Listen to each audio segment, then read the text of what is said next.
I think I can fairly say that everyone knows about ABBA. If you don't know the band itself, you know them from the radio, from the musical Mamma Mia and the film series, maybe from the musical Chess even, if you knew that the ABBA songwriters duo were associated with it.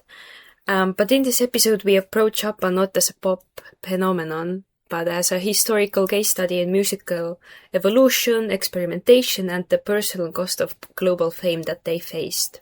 A cost that ultimately gave us some of the most emotionally resonant melodies in popular music history ever. This is ABBA as musicians, innovators, but more so as individuals navigating these rapid personal and artistic changes throughout their careers for roughly 15 years. So ABBA wasn't just a band, it was their entire lives, and it still continues to be so. From 1970 to 1982, followed decades later by their studio reunion between 2018 to 2021.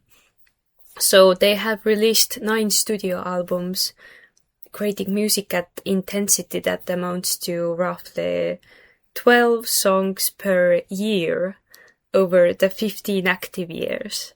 So that's about 174, if I don't make a mistake, 174 songs throughout the years.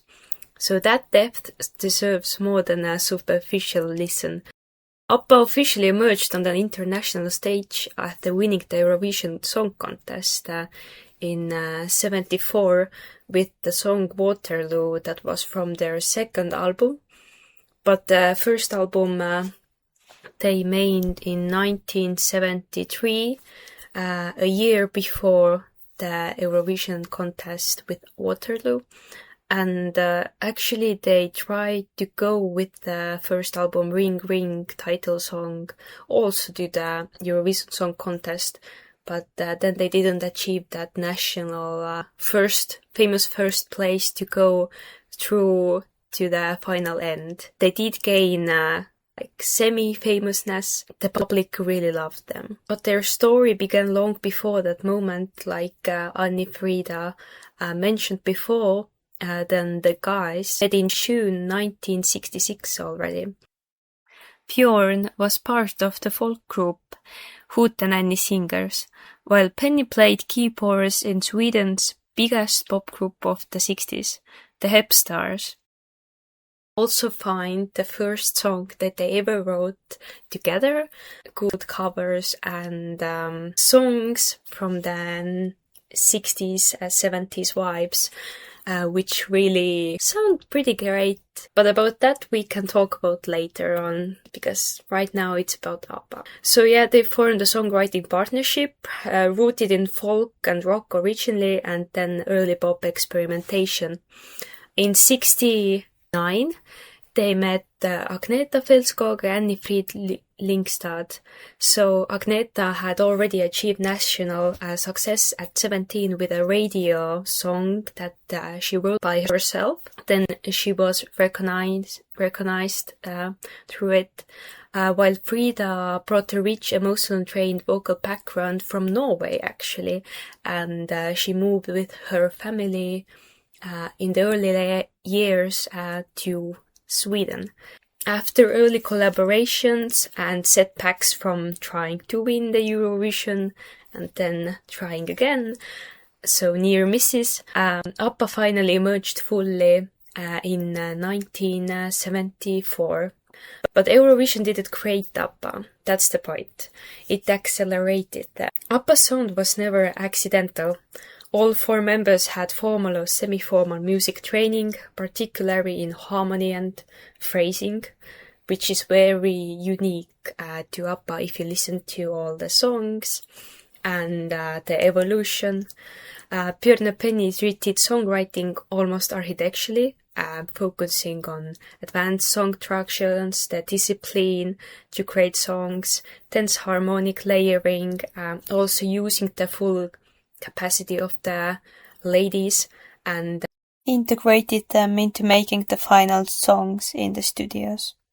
And early adoption of studio technology is something also that very benefited them during that area where the technology was fastly moving onward. So they used the studio as an instrument itself. This precision allowed ABBA to experiment musically while remaining commercially accessible. Despite their pop reputation, ABBA retained a strong rock influences, especially early on. So if you listen to Watch Out from the second album, it reveals distorted guitars, aggressive rhythmic drive, raw, almost confrontational energy. But also the later song So Long, which is more rock melody with the girls' voices. But the Watch Out and the early 2 albums also combined more the voices of the male counterpart of ABBA. So it's more not only about the girls singing as in usual ABBA songs, but it's more interesting in dynamic and the voices. So rather than abandoning rock, ABBA absorbed it into pop with the crazy rocking piano playing that the Penny does so well, and to create the guitar riffs and intros that Björn added. And also the girls are doing just amazing job. So it's like a perfection. But as ABBA's fame grew, so did sadly the sexualization of Agneta and Frida. So the media narratives emphasized more on the appearances than the musicianship, while Björn and Penny were framed as the serious creators more. This gendered imbalance shaped public perception and also widened the gap between the image and the artistic reality. The global touring brought immense success, obviously, and also deep strain. So Agneta developed a well-documented fear of flying, making international tours emotionally exhausting, and also their family life suffered, especially Annetta and Björn's. Once they shared a story where they went home and their older first child even didn't recognize them because children were often raised by the caregivers. So success demanded presence everywhere except at home. One would think that after making it with Waterloo in 1974, all doors were open for ABBA, but that wasn't exactly the case. Usually, if some band won Eurovision, they were seen as the band that made the one hit single. It's done, it's history, and it's probably gonna be the last hit. So no one were thinking that they would make anything more or stand out from the other previous Eurovision contest winners. When the international side kind of discarded them, at home in Sweden, the treatment was a little bit different as well. While the people loved ABBA, there was also envy about the money that they were making out of it. The journalism wasn't very open to ABBA, and there was this kind of love and hate relationship going on. So they were trying to make their life as difficult as possible from the outside. Then they wrote more singles.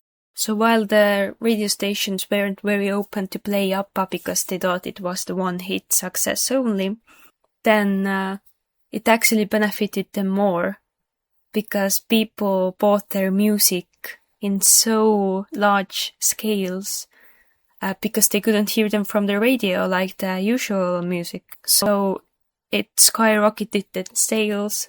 While they got more money and wrote more songs, they managed to get some singles more successful in Australia. And that actually accelerated ABBA again, because before that, most of the Europe and especially UK, when they saw that in Australia, for some reason, ABBA was in the top, and for so long time, they got interested. And then they decided, okay, let's try it out in radio stations, how people would react to this kind of music. And people loved it. And so that's the point where ABBA made comeback in a way, or made the international real breakthrough that they actually needed. So it wasn't like a linear going straight to the top, but it was like in a waves. That's the real storyline beginning of the ABBA mania that we saw later in tours. In response to fame, ABBA increasingly retreated into controlled creative environments, including a private house on a Swedish island. And isolation offered focus and safety, but also mirrored a little bit the growing emotional distance within the group. So as relationships changed, the stress grew stronger, so did the music. Divorces reshaped both public image and lyrical depth, because at first they were seen like these two happy couples having fun together and singing these lovely songs together. Ulvaeus, Super Trooper, and The Visitors explored more the loss, distance, and emotional realism, but also like mature adult music, which often hidden beneath the upbeat arrangements still. By 1982, ABBA quietly paused their collaboration, but they said that they could always come back if they felt like it. When ABBA's collective energy faded, Björn, Ulvaeus, and Andersson didn't stop creating. They shifted their form, and in the early 80s they partnered with lyricist Tim Rice to create musical chess, a politically charged, emotionally complex work set during the Cold War. So the chess explored themes ABBA had only hinted at: power and ideology, love entangled with ambition, and identity under pressure. So the musical produced global hits that many listeners never realize are written by the ABBA songwriters, like One Night in a Bangkok, the sharp, rhythmic, almost spoken word pop that became a worldwide hit. I'm quite sure everyone has heard about it, but I'm quite sure you didn't know that it was the ABBA famous duo that made it. Also, I know him so well, a deeply emotional duet, later cover by artists like Whitney Houston. So millions know these songs, but few connect them back to ABBA. Yet melodically, emotionally, structurally, the signature is unmistakable. And ABBA didn't disappear, it evolved. One of the most persistent myths in ABBA history is the alleged unreleased album Opus 10. In reality, no official ABBA album with that title ever existed, but the myth began in 1981, when a journalist referred that The Visitors as ABBA's 10th album, counting compilations. So over time, speculation grew, linking the name to unfinished recordings and an instrumental demo known as a national song. A repetition turned rumor into fact, even appearing in Agneta's autobiography, As I Am. Historically, Opus 10 was never a defined project, only a reflection of a band slowly letting go. So that's something that we will never know. So that's my final take on ABBA, who's my favorite childhood band ever, and for whom I'm so grateful for the love, the hope, and the joy that they have brought to this world, and different times in one's life.